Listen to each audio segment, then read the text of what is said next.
The Quran that Muslims use today can supposedly be traced back to the Quran that was compiled by Zayd ibn Thabit during the reign of Uthman, the third of the so-called rightly guided caliphs. But we shouldn't forget that Zayd compiled the Quran twice, once during the caliphate of Abu Bakr, the first of the rightly guided caliphs, and later during the caliphate of Uthman. Interestingly, the two editions of the Quran compiled by Zayd ibn Thabit were not the same. They didn't have the same number of words. They didn't even have the same number of verses.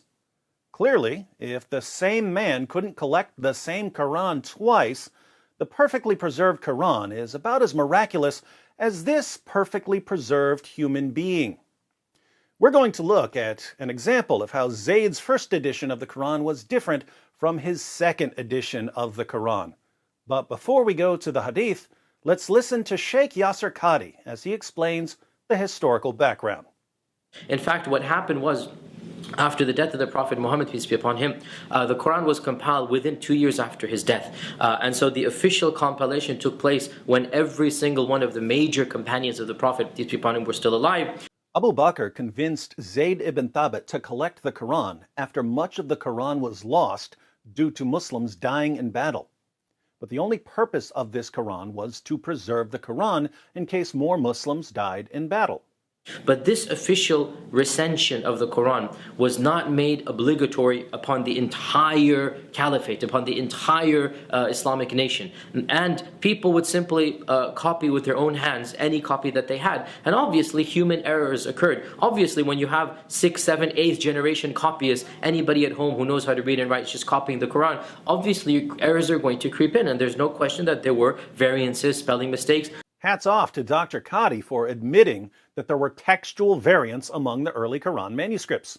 So you can imagine in a society that's very Bedouin in nature, very illiterate by and large, the religion is coming in, educating the people, you're going to get a lot of variations, and people began noticing this is just not right. But we have an official Quran, we have the official recension that was done by the first caliph. So the third caliph, Uthman, made a very simple decree, and he said, look, anybody who wants a copy of the Quran has to copy it directly from the master copy. Which master copy? The master copy compiled during the caliphate of Abu Bakr, or a new master copy? And to facilitate this, Uthman made a number of master copies from the original one. And he sent one master copy to every major city in the Islamic province. And this master copy was kept in the Grand Mosque of the city. Notice, a number of master copies were produced from the original master copy. Dr. Qadhi makes it sound as if these were simply copies of the first Quran Zayd produced. As usual, however, Dr. Qadhi isn't giving us the whole story. But he's already admitted that Muslims had copies of the Quran with various mistakes, so what happened to those? And from then on, anybody who wanted a Quran was free to go to the master copy and copy it directly from the original copy that was in the main mosque of the city. Therefore, when this was done, Uthman then said, anybody who has a private collection, anybody who has his own handwritten Quran that's 7th, 8th, 9th generation away, you need to dispose of it. And how is it disposed of? The way that you dispose of Qurans is you burn them. So Abu Bakr decided to have Zayd ibn Thabit put together a master copy of the Quran. There was no obligation for other Muslims to follow this copy. Muslims made their own copies of the Quran, and since Muslims were making their own copies from memory or from copying someone else's copy, differences crept into the text. Uthman saw the problem, and he decided to make some copies of the master copy so that everyone's copies would match. And naturally, Uthman ordered Muslims to hand over their error-filled personal copies in order to completely standardize the text. That's the Sheikh Yasir Qadhi version of events. As is often the case when Muslim scholars explain the history of the Quran, however, there are holes in the narrative. Let's read a few passages from Sahih al-Bukhari, and we'll start to see the problem. Sahih al-Bukhari, 4679. Narrated Zayd bin Thabit al-Ansari, who was one of those who used to write the divine revelation, Abu Bakr sent for me after the heavy casualties among the warriors of the Battle of Yamama, where a great number of Qurra, those who know the Quran by heart, were killed. Umar was present with Abu Bakr, who said, Umar has come to me and said, the people have suffered heavy casualties on the day of the Battle of Yamama, and I am afraid that there will be more casualties among the Qur'an at other battlefields whereby a large part of the Quran may be lost unless you collect it. And I am of the opinion that you should collect the Quran. Abu Bakr added, I said to Umar, how can I do something which Allah's Messenger has not done? Umar said to me, by Allah, it is really a good thing. So Umar kept on pressing, trying to persuade me to accept his proposal till Allah opened my bosom for it, and I had the same opinion as Umar. Zayd bin Thabit added, Umar was sitting with him, Abu Bakr, and was quiet.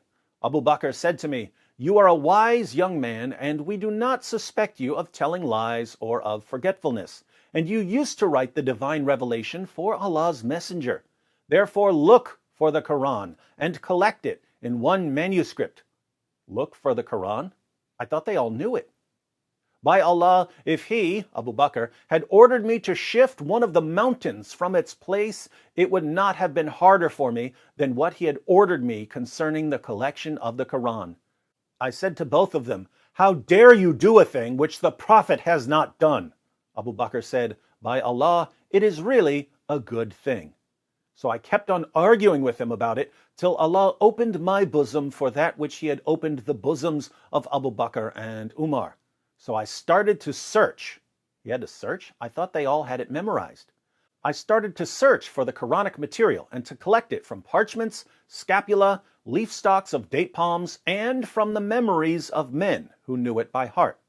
I found with Khuzaymah 2 verses of Surat at-Tawbah which I had not found with anybody else, and they were, verily there has come unto you a messenger, Muhammad, from amongst yourselves, i.e. whom you know well. It grieves him that you should receive any injury or difficulty. He, Muhammad, is anxious over you to be rightly guided. Verse 9, 128. The manuscript on which the Quran was collected remained with Abu Bakr till Allah took him unto him, and then with Umar till Allah took him unto him, and finally it remained with Hafsa, Umar's daughter. Notice a few things from this passage. First, the reason Umar suggested collecting the Quran into a book was that the Muslims who had parts of the Quran memorized were dying in battle. Umar said, the people have suffered heavy casualties on the day of the Battle of Yamama, and I am afraid that there will be more casualties among the Qur'an at other battlefields whereby a large part of the Quran may be lost unless you collect it. Strange, didn't Allah promise that He would protect the Quran? This is actually a watered-down version of what happened. In reality, the only people who had certain passages of the Quran memorized died at the Battle of Yamama. We read in Ibn Abi Dawud's Kitab al-Masahif, many of the passages of the Quran that were sent down were known by those who died on the day of Yamama, but they were not known by those who survived them, nor were they written down, nor had Abu Bakr, Umar, or Uthman by that time collected the Quran, nor were they found with even one person after them. So, numerous Quran passages were lost because the only Muslims who had the passages memorized die in battle. If you're a Muslim and you're thinking to yourself, that's nonsense because hundreds of Muslims had the entire Quran memorized, congratulations. You mindlessly believed what your lying apologists told you. Your parents must be so proud of your extreme gullibility. Second, Abu Bakr and Zayd ibn Thabit thought it was a really strange idea to collect the Quran into a book. They had no concept of collecting the Quran into a book, but they decided that it's better than losing more of the Quran. Third, Zayd says that he knew it would be extremely difficult to collect the Quran. He says, by Allah, if he, Abu Bakr, had ordered me to shift one of the mountains from its place, it would not have been harder for me than what he ordered me concerning the collection of the Quran. But if Muslims today are correct and tons of early Muslims had the Quran memorized word for word, wouldn't it be pretty easy to make a manuscript of the Quran? I'm starting to notice that what Muslims today say about the Quran is totally different from what the early Muslims said about the Quran. Fourth, collecting the Quran was a messy process. Zayd says, "So I started to search for the Quranic material and to collect it from parchments, scapula, leaf stalks of date palms, and from the memories of men who knew it by heart." Now wait a minute. Shouldn't Zayd ibn Thabit know the Quran by heart? Why would he need parchments and scapula and leaf stalks and other people? Why? Because the modern Muslim narrative is complete nonsense. Fifth, contrary to today's narrative, Zayd admits that there were parts of the Quran that he could only find with a particular Muslim. He says, "I found with Khuzaymah 2 verses of Surat at-Tawbah which I had not found with anybody else." Here again, if so many Muslims had the Quran perfectly memorized, wouldn't Zayd have been able to find these verses with lots of Muslims? Wouldn't he know the verses himself? And yet he only found them with one man. Strange. But this isn't really the point of this video. We're about to see that Zayd's original Quran is not the same as today's Quran. Sahih al-Bukhari, 4987. Narrated Anas bin Malik, Hudhaifa bin al-Yaman came to Uthman at the time when the people of Sham and the people of Iraq were waging war to conquer Armenia and Azerbaijan. Hudhaifa was afraid of the people of Sham and Iraq, differences in the recitation of the Quran. So he said to Uthman, "O chief of the believers, save this nation before they differ about the book, the Quran, as Jews and the Christians did before them." So Uthman sent a message to Hafsa saying, "Send us the manuscript of the Quran so that we may compile the Quranic materials in perfect copies and return the manuscript to you." Hafsa sent it to Uthman. She sent Zayd's original Quran to Uthman. Uthman then ordered Zayd bin Thabit, Abdullah bin az-Zubair, Sa'id bin al-As, and Abdurrahman bin Harith bin Hisham to copy the original manuscript perfectly. Uthman said to the 3 Qurayshi men, "In case you disagree with Zayd bin Thabit on any point in the Quran, then write it in the dialect of Quraysh as the Quran was revealed in their tongue." They did so, and when they had written many copies, Uthman returned the original manuscripts to Hafsa. Uthman sent to every Muslim province 1 copy of what they had copied and ordered that all the other Quranic materials, whether written in fragmentary manuscripts or whole copies, be burnt. Notice 3 things here. First, Muslims were reciting different versions of the Quran. Hudhaifa was afraid of the people of Sham and Iraq, differences in the recitation of the Quran. That's strange, since there's only one Quran perfectly preserved since the time of Muhammad. Oh wait, even Sheikh Yasser Qadi admits that Muslims were reciting different versions of the Quran with numerous errors. People would simply copy with their own hands any copy that they had. And obviously human errors occurred. Obviously when you have 6th, 7th, 8th generation copyists, anybody at home who knows how to read and write is just copying the Quran, obviously errors are going to creep in, and there's no question that there were variances, spelling mistakes. In a society that's very Bedouin in nature, very illiterate by and large, the religion is coming in, educating the people, you're going to get a lot of variations, and people began noticing this is just not right.